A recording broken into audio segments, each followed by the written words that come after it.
Do-rags and crispy white tees every fucking day. Why?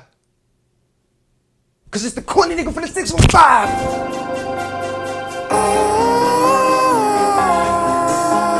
Trilla, Trilla, Trilla, Trilla, corny nigga from the 615. So, we all know Fredo Bang and NBA Youngboy do not get along. Now, we both know why, especially if you're familiar with the Baton Rouge scene. You know why these niggas don't get along. And I can understand why. Now, Fredo Bang, I'm guessing this is a snippet that somebody got from the studio. I'm starting to think these niggas is leaking it themselves. But Fredo Bang drops a banger. And I'm gonna let y'all hear that right now. Dirt on my name. People hate me just because of who don't fuck on my game. Murders fake calling my name, pulling me to the streets. I wake up on my dreams, cry myself back to sleep. Pain made me numb, see the... Now I understand why he says this bar. Now he says this bar, it goes something like, people hate me because of who don't like me or who I'm beefing with. Now, we all know what that means. People don't fuck with Fredo Bang because they fuck with NBA Youngboy. If you catch niggas in Fredo Bang's comments, even my goddamn comments, whenever I do an NBA Youngboy video or Fredo Bang video, you'll have niggas with semi-automatic keyboards just busting ass in the comments. Now, granted, these niggas are probably little kids, but still, these niggas are sending threats, talk about this and that. There was a nigga named Derek Winter, right? This nigga was in the comment section and he told me straight up, he says, I'ma kill you.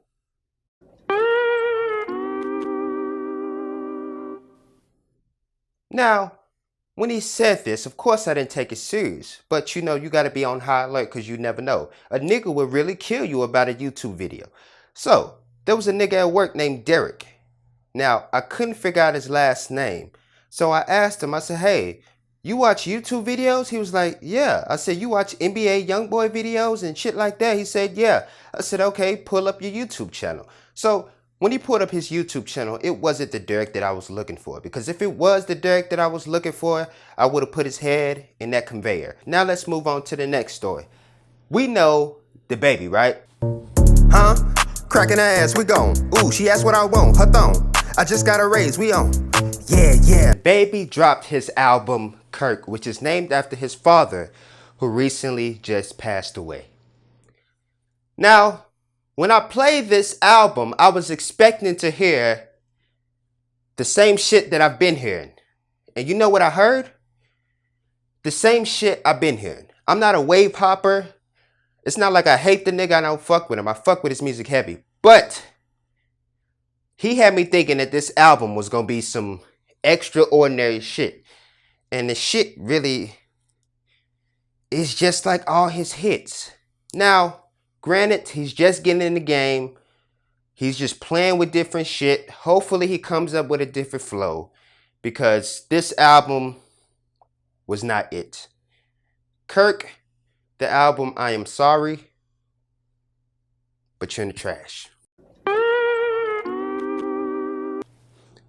So as we know, the Me Too movement is a fucking cancer to society. It really is. All these fucking movements suck ass. All these niggas is doing is goddamn using their insecurities and putting them on everybody else and wanting everybody to accept everything that they want to fucking do. That's all it is. Even though in reality, nobody give a fuck about what these niggas talking about.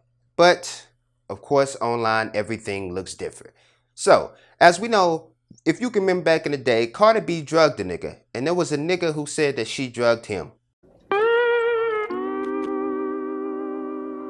But she now has flipped the table and shares her Me Too movement. her moment. Now, we're not going to talk about it because we don't give a fuck. But what I do want to point out is the fact that it's funny how she's able to come out with this sob story and everybody starts crying and start playing the SpongeBob sad song. But when it was on the other foot, it was okay. If you see what's going on lately, you should really pay attention. All these bitches are talking about finessing niggas. All these bitches is talking about what they doing to niggas. All these bitches is talking about how they superior and they're basically trying to take the man road. That's why a lot of you bitches are dying. You getting shot because niggas don't give a fuck. Of course, niggas are politically correct when it comes to the internet, but in real life, nigga don't give a fuck about that shit. Bitch, don't put your hands on. You hit me 3 times, bitch. I'm gonna hit you 1 time, and that's gonna be the last time a hit was thrown.